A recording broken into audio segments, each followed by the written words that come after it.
Welcome to జై Telangana TV. ముందుగా headlines చూద్దాం. పార్వతీపురం మన్యం జిల్లా కురుపాంలో ప్రజాగలం సభ. ఎండలు మండిపోతున్నా ప్రజల ఉధృతి తగ్గడం లేదన్న చంద్రబాబు. ఫ్యాన్ నుంచి గాలి కూడా రావడం లేదని ఎద్దేవా.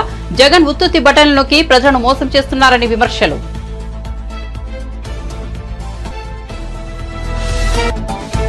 చంద్రబాబును నమ్మడం అంటే కొండచెరువు నోట్లో తలకాయ పెట్టడమే అంటూ సీఎం జగన్ తీవ్ర విమర్శలు. టీడీపీ అధినేత గత చరిత్ర ఇదేనని విమర్శించిన వైసీపీ అధినేత 2014లో ఇచ్చిన హామీలను ఎందుకు నెరవేర్చలేకపోయారని విమర్శలు.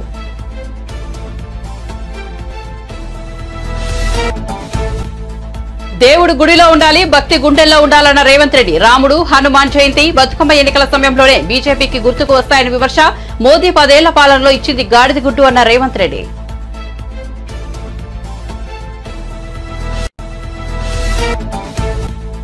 బొత్స సత్యనారాయణ వ్యాఖ్యలపై మండిపడ్డ పురంధేశ్వరి. ప్రధాని పదవికి మోదీ విలువ లేకుండా చేశారన్న బొత్స. మోదీని విమర్శించే అర్హత బొత్సకు లేదన్న పురంధేశ్వరి. పోక్సో వ్యాగన్ స్కామ్ ను ప్రజలు ఇంకా మర్చిపోలేదని వ్యాఖ్య.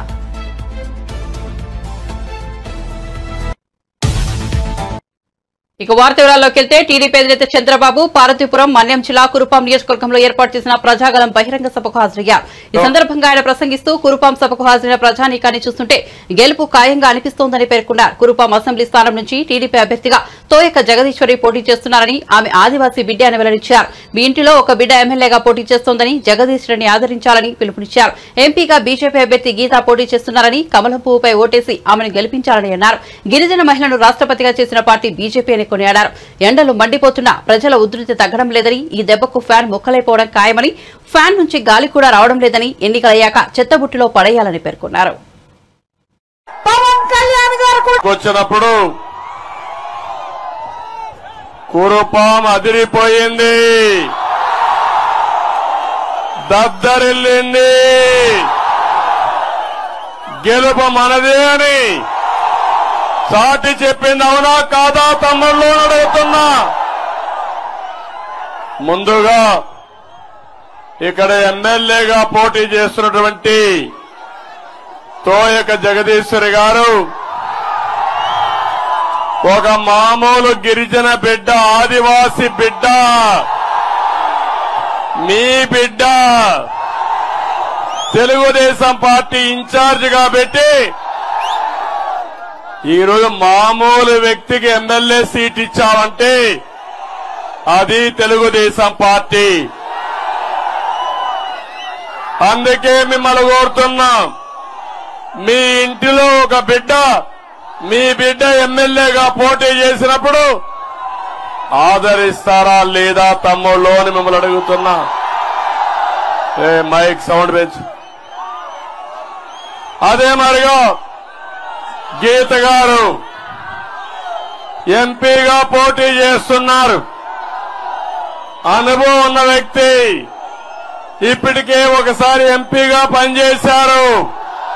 నేను ఒకటే మిమ్మల్ని కోరుతున్నా, ఇప్పుడు కూటమి అభ్యర్థి బీజేపీ అభ్యర్థి గీత గారు, గీత గారి సింబల్ కూడా కమలం పువ్వు. తమలో అందరిని అడుగుతున్నా, దేశానికి ఒక ప్రెసిడెంట్ గా ఒక గిరిజన మహిళను చేసిన పార్టీ బీజేపీ పార్టీ అని చెప్పి నేను మీకు తెలియజేస్తున్నా. ఇది గిరిజనులకు గౌరవమా కాదా అని మిమ్మల్ని అడుగుతున్నా. అడిగితే గీత గారిని, రాజేశ్వరిని గెలిపించే బాధ్యత మీకుందా లేదా అని అడుగుతున్నా. ఇంకొక పక్క జన సైనికులు చాలా ఉత్సాహంగా ఉన్నారు. తమ్ముళ్ళు మీరు పెరగాలి, ఇంకా స్పీడ్ పెంచాలి. మీరు కూడా కలిసి ఇక్కడ జగదీశ్వర గారికి సైకిల్ గుర్తుకి, గీత గారికి కమలం పువ్వు గుర్తుకి ఓటేసి గెలిపించాలి. చంద్రబాబును నమ్మడం అంటే కొండచెరువు నోట్లో తలకాయ పెట్టడమేనని ఏపీ సీఎం వైఎస్ఆర్సీపీ అధినేత వైఎస్ జగన్ వ్యంగ్యాస్త్రాలు సంధించారు. చంద్రబాబు గత చరిత్ర చెప్పిన సత్యం ఇదేనని, అందరూ ఈ విషయాన్ని గుర్తుంచుకోవాలని వ్యాఖ్యానించారు. సాధ్యం కాని హామీలతో చంద్రబాబు ఇచ్చిన మేనిఫెస్టోకు ఇదే అర్థమని మోసపోవద్దని ఓటర్లను ఆయన అభ్యర్థించారు. ఏపీ అసెంబ్లీ ఎన్నికలు 2024 ప్రచారంలో భాగంగా రాజంపేట బహిరంగ సభలో ఆయన మాట్లాడారు. ముగింపు మళ్ళీ మోసపోవటమే. చంద్రబాబును నమ్మటము అనంటే కొండ చిలువ నోట్లో తలకాయ పెట్టడమే అన్నది. ప్రతి ఒక్కరిని కూడా గుర్తుంచుకోమని కోరుతా ఉన్నా. ఇదే తన గత చరిత్ర చెప్పిన సత్యం. ఇదే సాధ్యం కాని హామీలతో తానిచ్చిన మేనిఫెస్టోకు ఇదే అర్థం. ఈ విషయాలు ప్రతి ఒక్కరిని కూడా గుర్తుపెట్టుకోవాల్సిందిగా కూడా మీ అందరితో కూడా సవినయంగా కోరుతా ఉన్నా. మొన్న ఈ మధ్యనే చంద్రబాబు ప్రధానమంత్రిని, దేశ హోంమంత్రి గారిని ఏపీలో వీళ్ళందరితో కూడా ఉమ్మడి సభలు పెట్టిస్తా ఉన్నాడు. ఈ ఉమ్మడి సభలు పెడుతూ చంద్రబాబు నాయుడు, ప్రధానమంత్రి అమిత్ షాను, చంద్రబాబు నాయుడు వీళ్ళందరితో కూడా ఉమ్మడి సభలు పెట్టిస్తా ఉన్నప్పుడు ప్రజలంతా కూడా ఏం ఆశించారు వీళ్ళ దగ్గర నుంచి? ప్రధానమంత్రి వస్తా ఉన్నాడు, అమిత్ షా పడతా ఉన్నాడు, చంద్రబాబు నాయుడు పక్కన కూర్చోబెట్టుకొని వీళ్ళందరితో సభలు పెట్టిస్తా ఉన్నారు కదా. మరి వీరందరి దగ్గర నుంచి ప్రజలందరూ ఏం ఆశించారు? ప్రజలందరూ కూడా 10 ఏళ్ల క్రితమే మనకు రావాల్సిన ప్రత్యేక హోదా కనీసం ఇప్పటికైనా కూడా వీళ్ళు ఇస్తారేమో, కనీసం ఇప్పటికైనా వీళ్ళు ఇస్తారేమో, ఈ మాట వాళ్ళ నోట్లో నుంచి వస్తుందేమో అని ప్రజలందరూ ఎంతో ఆశగా ఎదురు చూశారు. కానీ ఈ ప్రకటన చేస్తారేమో అని చెప్పి ఎదురు చూసిన ప్రజలు నిరాశ మిగిలింది. ప్రజలకు, రాష్ట్ర ప్రజలకు కావాల్సిన ఒక్క మాట కూడా మాట్లాడకుండా చంద్రబాబు నాయుడికి ఏం కావాలి, దత్తపుత్రుడికి ఏం కావాలి, వదినమ్మకి ఏం కావాలి, దుష్ట చతుష్టయానికి ఏం కావాలి అని వీళ్లకు సంబంధించిన మాటలు మాత్రమే మాట్లాడి మన మీద 4 రాళ్లు వేసి మొన్నటిదాకా ఇదే చంద్రబాబును, అదే మోడీ గారు ఇంతటి అవినీతి పరుడు దేశ చరిత్రలో ఎవడు ఉండడు అని చెప్పిన అదే నోటితోనే దేవుడు గుడిలో ఉండాలి, భక్తి గుండెల్లో ఉండాలి. పోలింగ్ బూత్ లో ఓట్ల కోసం అడుక్కునే బిచ్చగాళ్లలాగా రాముడినో హనుమంతుడినో వాడుకున్నారంటే మిమ్మల్ని ఆ దేవుడు కూడా క్షమించడని చెప్పి బీజేపీ వాళ్ళని చెబుతున్నా అని తెలంగాణ ముఖ్యమంత్రి రేవంత్ రెడ్డి అన్నారు. నర్సాపూర్ కాంగ్రెస్ ప్రచార సభలో ఆయన మాట్లాడుతూ ప్రధాని మోదీ రాజ్యాంగాన్ని మార్చాలని, రిజర్వేషన్లు రద్దు చేయాలని కుట్రలు చేస్తున్నారని ఆరోపించారు. ఎన్నికలు వచ్చినప్పుడల్లా బీజేపీకి రాముడు, హనుమాన్ జయంతి, బతుకమ్మ, బోనాల పండుగలు గుర్తుకొస్తాయని ఎద్దేవా చేశారు. మన తాతలు, తండ్రులు ఈ పండుగలు చేయలేదా అని ప్రశ్నించారు. కేసీఆర్ వయసు మీద పడిందని, ఇప్పటికైనా ఆయన బుద్ధి తెచ్చుకోవాలన్నారు. ప్రజలు ఆయనను బండకేసి కొట్టారని తిరస్కరించారని, ఈ ఎన్నికల్లో బీఆర్ఎస్ అభ్యర్థులకు డిపాజిట్ కూడా రాదన్నారు. మెదక్ నుంచి నీలబద్దును గెలిపించాలని విజ్ఞప్తి చేశారు.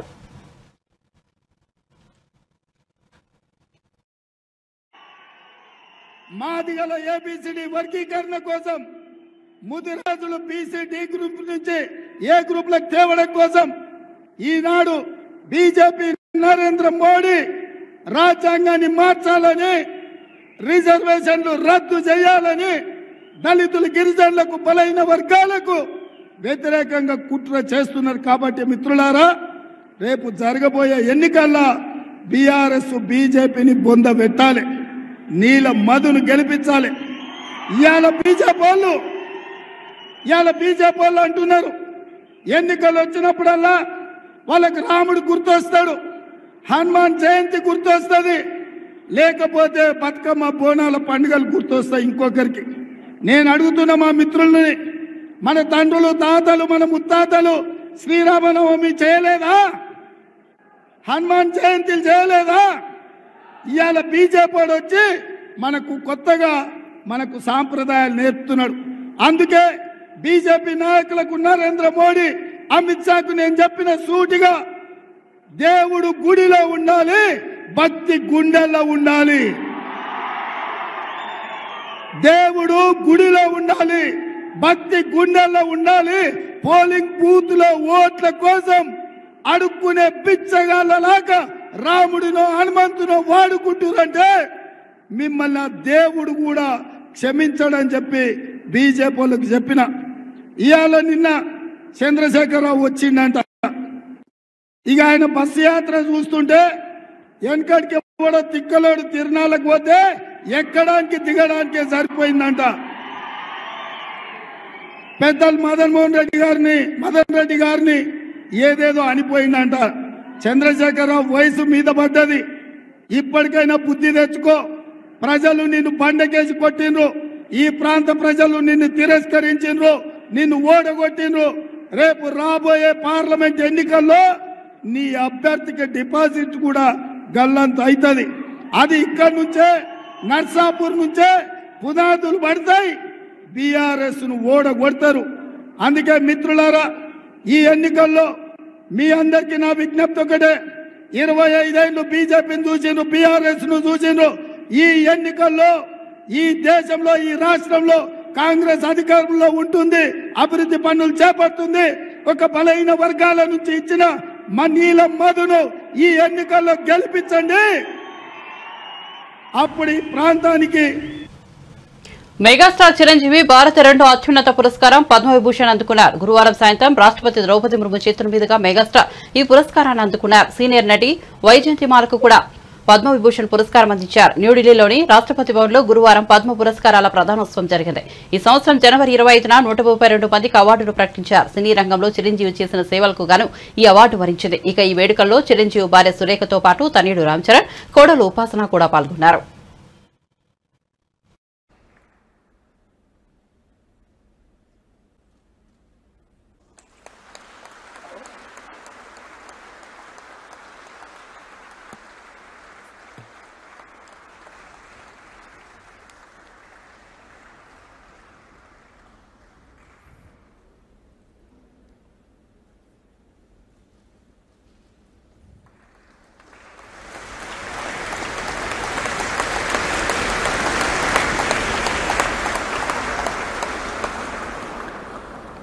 पद्म भूषण जस्टिस सुश्री एम फातिमा बीवी मरणोपरांत लोक कार्य उनकी बहन. ఏపీలో ఈ 5 ఏళ్లలో అభివృద్ధి శూన్యమని, రాష్ట్రాన్ని అప్పుల పాలు చేశారని విపక్షాలు చేసిన విమర్శలపై రాష్ట్ర ప్రభుత్వ సలహాదారు సజ్జల రామకృష్ణారెడ్డి మీడియా సమావేశం ద్వారా వివరణ ఇచ్చారు.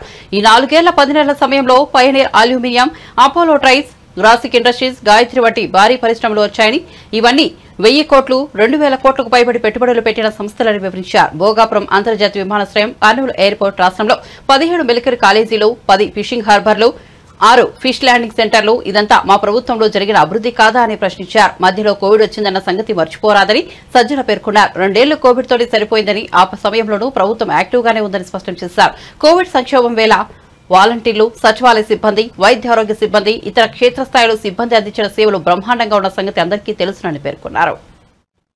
కాక ఇంకా రియల్ డెవలప్మెంట్, వీళ్ళు అనుకుంటున్న డెవలప్మెంట్ కూడా జరుగుతుందా లేదా ఇన్ఫ్రాస్ట్రక్చర్ పరంగా కానీ, వీటిని అడ్రస్ చేసినప్పుడు చూసినప్పుడు ఖచ్చితంగా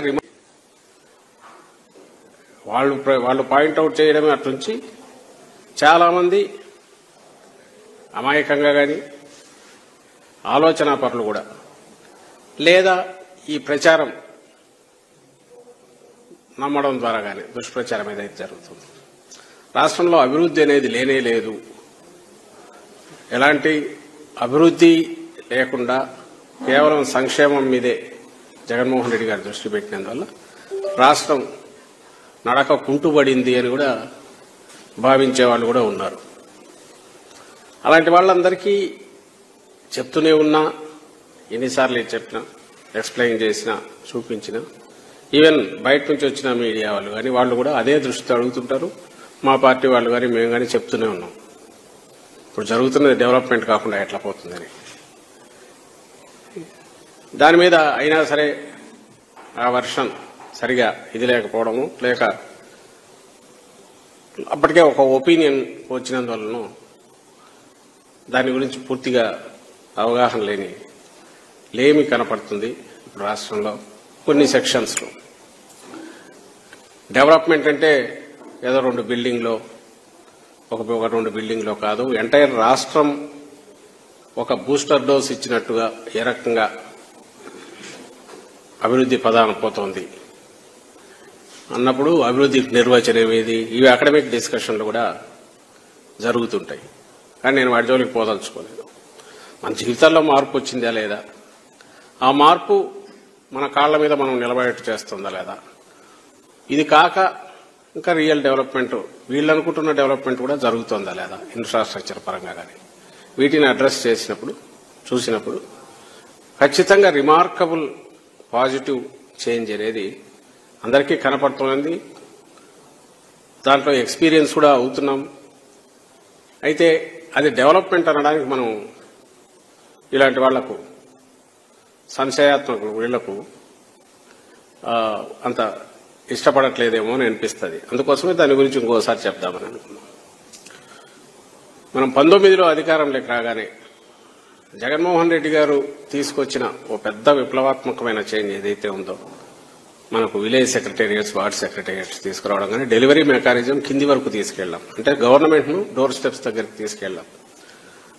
అది తీసుకొచ్చిన మార్పు, దానివల్ల కేవలం 1,25,000, 1,30,000 ఉద్యోగాలు వీటికి రావడం మాత్రమే కాదు, ఈ 15,000 విలేజ్ వార్డు సెక్రటేరియట్స్ ద్వారా. తద్వారా ఏమైందంటే ఎంటైర్ గవర్నమెంట్ సర్వీసెస్ అన్ని కిందికి వెళ్లడమే కాకుండా గవర్నమెంట్ ప్రభుత్వం చేస్తున్న ప్రతి రూపాయి కూడా అకౌంటబిలిటీ రావడము, ఏం జరుగుతుందో తెలియడం, అది దాని ద్వారా డెవలప్మెంట్ వరకు ఎంత జరుగుతుందో కూడా తెలియడం, ఇవి కూడా జరుగుతున్నాయి. దానివల్లనే ఒక్క స్ట్రోక్తో ఇవి పెట్టిన తర్వాత వైఎస్ఆర్సీపీ పాలనతో ఏపీ ఇప్పటికే నాశనమైందని, మరోసారి అధికారం ఇస్తే ఇంకేం మిగలదని జనసేన రాష్ట్ర ప్రధాన కార్యదర్శి నాగబాబు ఆరోపించారు. జగన్ పాలనలో కియా, అమరరాజా వంటి ప్రతిష్టాత్మక కంపెనీలు రాష్ట్రం నుంచి వెళ్లిపోయాయన్నారు. ప్రజలను భయభ్రాంతులకు గురిచేస్తున్న వైఎస్ఆర్సీపీకు ఈ ఎన్నికల్లో ప్రజలు గుణపాఠం చెప్పాలని నాగబాబు పిలుపునిచ్చారు. నీతి నిజాయితీ ఉన్న పవన్ కళ్యాణ్, పరిపాలనా దక్షత ఉన్న చంద్రబాబు, దేశాన్ని ముందుకు నడిపిస్తున్న మోదీకి మద్దతు ఇవ్వాలని నాగబాబు కోరారు. ఇప్పటికే 75% నాశనం అయిపోయింది. ఇంకొక అవకాశం వీళ్ళు కనుక ఇచ్చామంటే అంటే ఇంక మనం ఎవ్వరం కూడా రిపేర్ కూడా చేయలేనటువంటి పరిస్థితులకు వెళ్ళిపోతాం. ఆడపిల్లలకి రక్షణ లేదు, రైతులకి ఎటువంటి సపోర్ట్ లేదు, కొత్త వ్యాపారస్తులు కానీ కొత్త ఇండస్ట్రియలిస్ట్కి అవకాశం లేదు. ఇది వీళ్ళ యొక్క ప్రభుత్వం యొక్క విధానం. కొత్తగా ఇండస్ట్రియలిస్ట్ ఏమైనా రావాలంటే మాకు ఎంత ఇస్తావని కాదు, మాకు ఎంత షేర్ ఇస్తున్నావు, 40%, 48% అని. ఏ ఇండస్ట్రియలిస్ట్ ముందుకు వస్తాడు? అమర్రాజా బ్యాటరీ ఓనర్, ఆయన ఎంపీ, ఆయన 2వ యూనిట్ పెడదామంటే అతన్ని ఆంధ్రప్రదేశ్ లేకుండా తరివేస్తే హైదరాబాద్ తరలిపోయి అక్కడ వ్యాపారం పెట్టాడు. అక్కడ కొన్ని 100 మందికి జాబ్స్ ఇచ్చాడు. అలాగే కియా కంపెనీ అనదర్ యూనిట్ని ప్రారంభించే ముందు వాళ్ళను కూడా ఇలాగే డబ్బు కోసం పీడిస్తే ఈ వైసీపీ ప్రభుత్వం వాళ్ళు మీతో మాకెందుకు రా నాయన అని చెప్పి ఆ కియా కంపెనీ కొత్త యూనిట్ని బెంగళూరులో పెట్టుకున్నారు. ఇది వీళ్ళు చేసేది. ఇలా చెప్పుకుంటూ పోతే మహాభారతం, రామాయణం ఇవేవి కూడా సరిపో, అంత కరప్షన్ వీళ్ళ దగ్గర ఉంది. ప్రజలను చూసి ప్రభుత్వం భయపడాలి కానీ ప్రభుత్వాన్ని చూసి ప్రజలు భయపడకూడదు అనే ఒక మాట ఉంటుంది. కానీ మన దురదృష్టం ఏంటంటే ప్రభుత్వాన్ని చూసి కామన్ మెన్ భయపడుతున్నారు. కామన్ మెన్ జోలికి వెళ్ళినటువంటి ఏ ప్రభుత్వాన్ని కూడా ప్రజలు క్షమించరు. మేబీ ఇప్పుడు వాళ్ళు మాట్లాడలేకపోవచ్చు, కానీ సామాన్య ప్రజలు ప్రభుత్వాన్ని డైరెక్ట్గా విమర్శించలేకపోయినా ఎలక్షన్స్లో ఈవీఎం మిషన్ల మీద ఈ ప్రభుత్వం యొక్క వ్యతిరేకతని, ప్రభుత్వం మీద వాళ్ళకున్న అసహ్యాన్ని అక్కడ చూపిస్తారు. ఆ పరిస్థితి వైసీపీకి త్వరలోనే దాపురించబోతుంది. My dear voters, beware of YCP government. చాలా చోట్ల చెప్తాం బీవేర్ ఆఫ్ ర్యాబిట్ డాగ్స్ అని. పిచ్చి కుక్కలకు దూరంగా ఉండండి అని చెప్తారు, అది ఇక్కడ కుక్కలున్నాయి జాగ్రత్త అని చెప్తారు.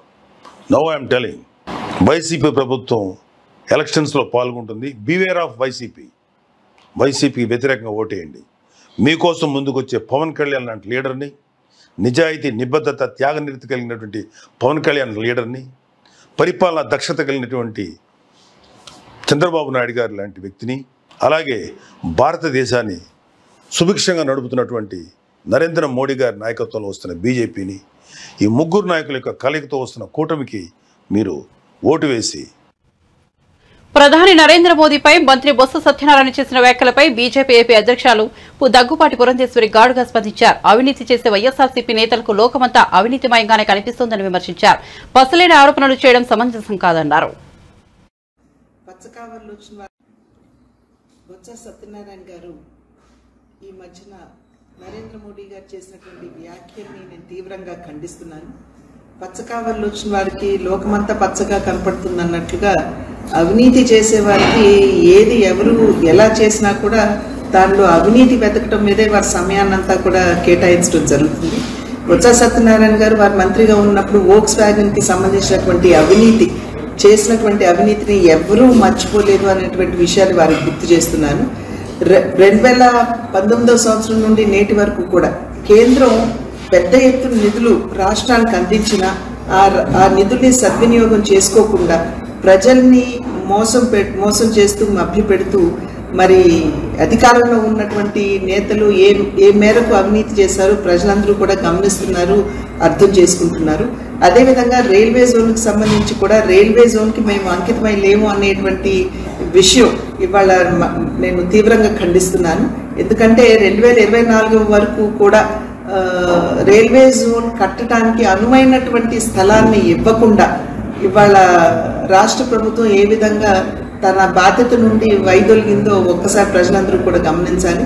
ఇచ్చినటువంటి భూమి ఏదైతే ఉందో అది కట్టడానికి అనువుగా లేదు అని చెప్పినా కూడా ఇప్పటి వరకు కూడా కేటాయించకపోవడం భూమిని మరి కేంద్రం అయితే 104 నుండి 105 కోట్ల రూపాయల వరకు రైల్వే జోన్ నిర్మాణానికి కేటాయించింది.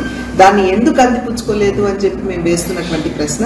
ఇవాళ జల్ జీవన్ మిషన్ కావచ్చు, ప్రధాన మంత్రి ఆవాస్ యోజన కావచ్చు, లేదా రోడ్ల నిర్మాణానికి కావచ్చు, పెద్ద ఎత్తున వనరులు రాష్ట్రానికి ఇచ్చిన ఇవాళ జల్ జీవన్ మిషన్ శుద్ధమైనటువంటి త్రాగునీరు ప్రజలకు అందివ్వాలి అనేటువంటి ఆలోచనతో ఇచ్చిన నేటి వరకు కూడా పేదలకి ఆ ఇళ్లు కానీ కుళాయిలు కానీ అందించకుండా వంచినటువంటి విషయాన్ని ఒక్కసారి రాష్ట్ర ప్రజలందరూ కూడా గమనించాలి.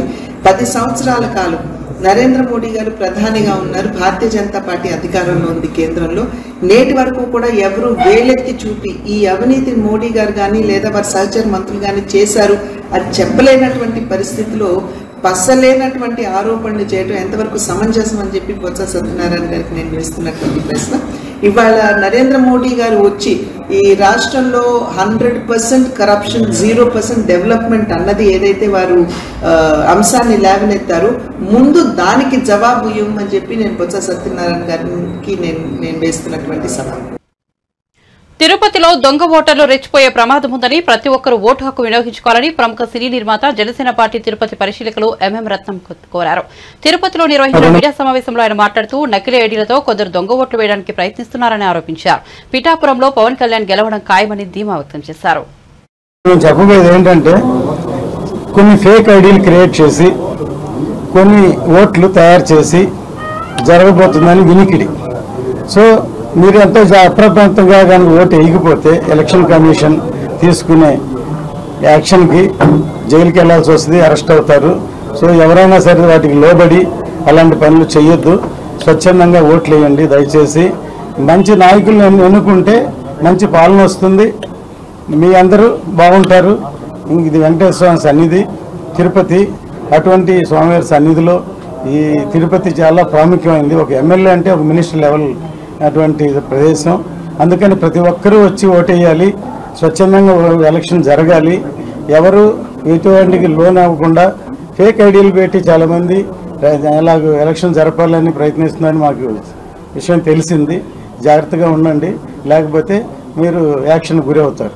ఆల్రెడీ పిఠాపురం ప్రజలు వన్ సైడ్ వార్ లాగా అయిపోయింది అక్కడ. అందుకనే చాలామందిని అక్కడ ఇన్పుట్ చేశారు. చాలామంది అక్కడ వెళ్ళి కళ్యాణ్ గారిని ఓడించాలని ఇంటికి ₹1,00,000 ఇస్తాం, మీరు ఎవరు వెళ్ళి ఓటు వేయొద్దు అంటున్నారు. ఇది కొత్త ఫార్ములా. డబ్బులు ఇచ్చి ఓటు వేయమంటారు, డబ్బులు ఇచ్చి ఓటు వేయకుండా ఆపడానికి కూడా ప్రయత్నిస్తున్నారు. ఆ భయం వచ్చింది కాబట్టి ఇంకా ఎంత పెద్ద మీటింగ్ పెట్టినా ఏం జరగదు. కళ్యాణ్ గారు అతిపెద్ద మెజార్టీతో గెలబోతున్నారు. సార్, ఇండస్ట్రీ వేరు, రాజకీయం వేరు. అభిమానం ఉండొచ్చు, ఎవరికైతే అభిమానం ఉందో వాళ్ళు వచ్చి ఇప్పుడు చూస్తున్నారు మీడియాలో చాలామంది కళ్యాణ్ గారు రావాలని కోరుకుంటున్నారు. ఎప్పుడైనా సరే మంచి పరిపాలన రావాలి. వస్తే ఇంతవరకు ఎవరి ప్రభుత్వం వచ్చినా సినిమా ఇండస్ట్రీకి సంబంధించి అందరినీ పిలిచి అందరికీ రాయితీలు ఇవ్వడం, మంచి చేయడం, అవార్డ్స్ ఇవ్వడం చేసేవాళ్ళు. కానీ ఈ సీఎం వచ్చిన తర్వాత అసలు ఉన్నవి తీసేసి తక్కువ వాళ్ళకి కళ్యాణ్ గారు పాలిటిక్స్లో ఉన్నారని 10 రూపాయలకి టికెట్ అమ్మాలి, 20 రూపాయలకి టికెట్ అమ్మాలి, 10 రూపాయలకి మేము టిప్స్ కూడా ఇవ్వం కదా. ఇన్ని కోట్లు పెట్టి సినిమా తీస్తే ఎలాగో అలా చూపించాలంటే ఆయనే డబ్బులు పెట్టి సినిమా తీసి ఫ్రీగా చూపించవచ్చు. ఫ్రీగా టికెట్ అన్నా కూడా టైం వేస్ట్ చేసి జనం థియేటర్కి రారు. సినిమా బాగుంటేనే ఎంటర్టైన్మెంట్ వస్తారు. సో అలాంటి ఇండస్ట్రీని తొక్కాలని ప్రయత్నిస్తే అది ఎవరు సినిమా ఇండస్ట్రీ హర్షించరు. క్యాడర్ బలంగా ఉన్నది, అందరూ ఒకటిగా సమిష్టిగా ఫైట్ చేస్తున్నారు కాబట్టి ఇప్పుడు ఎవరి దగ్గర పంచుకుని వాళ్ళ ప్రకారం వర్క్ చేస్తున్నారు. క్రమంగా జనసేన క్యాడర్ 10 ఏళ్లుగా ఎంపీగా ఉన్న అవినాష్ రెడ్డి కడపకు ఏం చేశారని ఏపీ కాంగ్రెస్ అధ్యక్షులు వైఎస్ షర్మిల ప్రశ్నించారు. పులివెందుల నియోజకవర్గంలో ఆమె ఎన్నికల ప్రచారం నిర్వహించారు. ఈ సందర్భంగా ఆమె మాట్లాడుతూ కడప స్టీల్ ప్లాంట్ కోసం అవినాష్ రెడ్డి ఒక్క పోరాటమైనా చేశారా? ఆయన కేసుల కోసమే ఢిల్లీకి వెళ్తున్నారు తప్ప ప్రజల కోసం కాదన్నారు. వివేక హత్య కేసులో అవినాష్ రెడ్డిని సీబీఐ నిందితుడిగా చేర్చిందని, అవినాష్ రెడ్డిని జగన్మోహన్ రెడ్డి కాపాడుతున్నారని షర్మిల పేర్కొన్నారు. రెడ్డి గారు ఇప్పుడు కొత్తగా ఎంపీ కాదు, 10 సంవత్సరాలుగా ఎంపీగా ఉన్నాడు. మరి 10 సంవత్సరాలుగా ఎంపీగా ఉండి అవినాష్ రెడ్డి గారు కనీసం కడప స్టీల్ ఫ్యాక్టరీ కోసమైనా ఒక్క పోరాటమైనా చేశాడా? కడప స్టీల్ ఫ్యాక్టరీ అన్నది రాజశేఖర రెడ్డి గారి కళ. పార్లమెంటుకు పోతున్నారు, వస్తున్నారు, ఢిల్లీకి పోతున్నారు, వస్తున్నారు. కానీ అవినాష్ రెడ్డి గారు 10 సంవత్సరాలలో ఒక్కసారైనా కడప స్టీల్ కోసం కొట్లాడారా? అక్కడ ఒక ధర్నా చేశారా? ఏదైనా సాధించుకొచ్చారా? ఢిల్లీకి వెళ్ళినప్పుడల్లా సిబిఐ కోసం ఆయనను కాపాడు కోసం వెళ్తున్నారు తప్పితే కడప స్టీల్ ఫ్యాక్టరీ కోసమో ఓట్లేసిన మీకు మళ్ళీ ఏదైనా చెయ్యాలి అన్న తపన మాకైతే కనిపించలేదు. కాబట్టి ఈరోజు రాజశేఖర రెడ్డి బిడ్డ ధైర్యంగా నిలబడింది. నేనైతే మేలు చేయగలను అన్న నమ్మకం నాకుంది. పైగా అవినాష్ రెడ్డి గారు వివేకానంద రెడ్డి గారి హత్య చేసిన కేసులో సిబిఐ నిందితుడిగా, అక్యూజ్డ్గా చేర్చిన వ్యక్తి అవినాష్ రెడ్డి గారు. హత్య చేయించిన వారిలో అవినాష్ రెడ్డి గారు ఉన్నారు అని సిబిఐ ఆరోపణ చేస్తుంది. మరి 5 సంవత్సరాలైంది వివేకానంద రెడ్డి గారు చనిపోయి, హత్య చేయబడి, గొడ్డలితో 7 సార్లు నరికి వివేకానంద రెడ్డి గారిని హత్య చేయడం జరిగింది. 5 సంవత్సరాలైంది. ఈ రోజు వరకు కూడా వివేకానంద రెడ్డి గారి హత్య కేసులో న్యాయం జరగలేదు. సునీతారెడ్డి వివేకానంద రెడ్డి గారి బిడ్డ. తిరగని కోర్టు లేదు, ఎక్కని మెట్టు లేదు, తట్టని తలుపు లేదు న్యాయం కోసం. 5 సంవత్సరాలుగా పోరాటం చేస్తున్నా కూడా ఈ రోజు వరకు న్యాయం జరగలేదు. ఎందుకంటే సాక్షాత్ జగన్మోహన్ రెడ్డి గారు ముఖ్యమంత్రి హోదాలో ఉండి అవినాష్ రెడ్డి గారు చేయించారు అని సిబిఐ చెప్తున్న అవినాష్ రెడ్డి గారిని కాపాడుకుంటూ వచ్చాడు జగన్మోహన్ రెడ్డి గారు. 5 సంవత్సరాలు కాపాడటమే కాకుండా ఇప్పుడు మళ్ళీ అవినాష్ రెడ్డికి టికెట్ ఇవ్వడం జరిగింది జగన్మోహన్ రెడ్డి గారు. అంటే జగన్మోహన్ రెడ్డి గారు చెప్పదలుచుకున్నది, ఇలా హత్య చేయించిన వాళ్ళే మళ్ళీ అధికారంలోకి రావాలి, అధికారం వాడుకొని తప్పించుకొని తిరగాలి, ఇలాంటి వాళ్ళే మళ్ళీ చట్టసభలకు వెళ్లాలి అని. బులెటిన్ ముగించే ముందు హెడ్లైన్స్ మరోసారి చూద్దాం. పార్తీపురం మన్యం జిల్లా కురుపాంలో ప్రజాగలం సభ. ఎండలు మండిపోతున్నా ప్రజల ఉధృతి తగ్గడం లేదన్న చంద్రబాబు. ఫ్యాన్ నుంచి గాలి కూడా రావడం లేదని ఎద్దేవా. జగన్ ఉత్తుత్తి బట్టల్లోకి ప్రజలను మోసం చేస్తున్నారని విమర్శలు.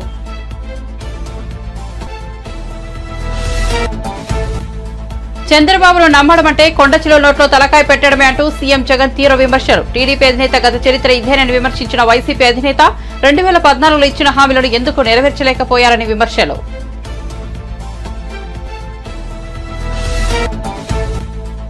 దేవుడు గుడిలో ఉండాలి, భక్తి గుండెల్లో ఉండాలన్న రేవంత్ రెడ్డి. రాముడు, హనుమాన్ జయంతి, బతుకమ్మ ఎన్నికల సమయంలోనే బీజేపీకి గుర్తుకు వస్తాయని విమర్శ. మోదీ 10 ఏళ్ల పాలనలో ఇచ్చింది గాడిద గుడ్డు అన్న రేవంత్ రెడ్డి.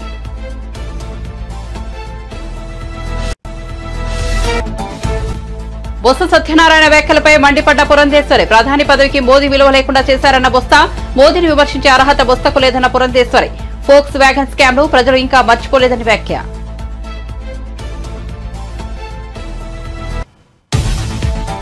మరిన్ని అప్డేట్స్ కోసం చూస్తూనే ఉండండి జై తెలంగాణ టీవీ.